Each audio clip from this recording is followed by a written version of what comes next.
Welcome to the second video in this series on a systematic examination of the newborn. Following my review of the history in the notes, I will start my examination.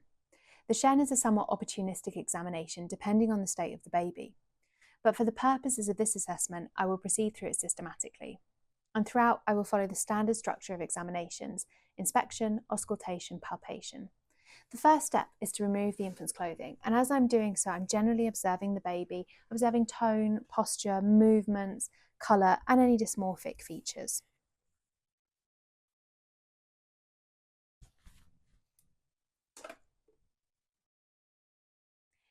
The first important thing to look at is thermoregulation. I'm going to palpate the body temperature and note any difference between the limbs and the trunk.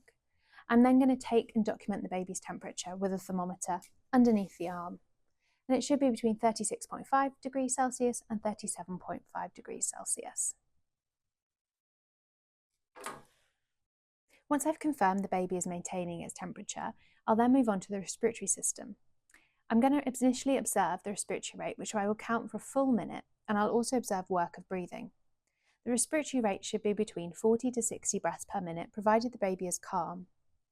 I'll observe the baby for signs of increased work of breathing, including difficulty feeding, grunting, tracheal tug, chest recession, nasal flaring, abdominal breathing, head bobbing, and colour.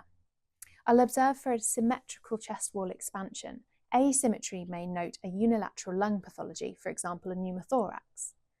Then I will gently palpate the chest for crepitus of the clavicles, the ribs, and the sternum, and I'll look for equal chest rise and palpate for equal chest rise.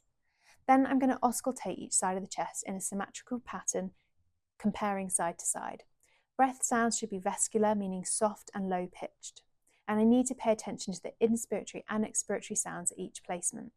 I'll note the quality and volume of each breath sound and any additional sounds such as a wheeze or coarse crackles. And I'll repeat auscultation on the posterior aspect of the chest. As I turn the infant over, I'm looking for normal ventral suspension also. Also clinically relevant would be pectus excavatum, a caved in or sunken appearance of the chest. Following the assessment of the respiratory system, I can now move on to the cardiovascular system, starting with inspection.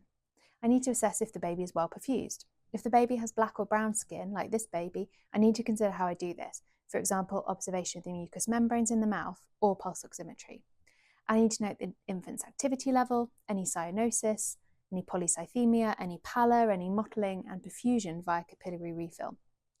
To continue the assessment, I will place my hand on the chest to palpate any heaves or thrills and check for a point of maximal impulse, which also locates the heart and rules out dextrocardia.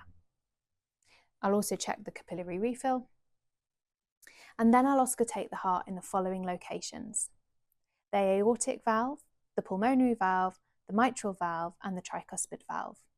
I'm going to listen over each area with both the bell for low-pitched sounds and the diaphragm for high-pitched sounds. I'm listening for heart sound 1, which is the tricuspid and mitral valves closing, and sound 2, which is the aortic and pulmonary valves closing.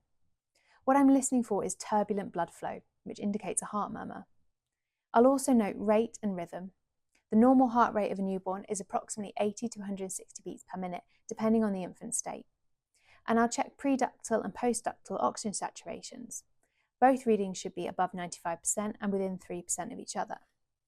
I'm also going to check the femoral and brachial pulses. These should be equal rate, rhythm, and strength. Absence or delay could indicate coarctation of the aorta, and a weak central pulse is indicative of poor cardiac output.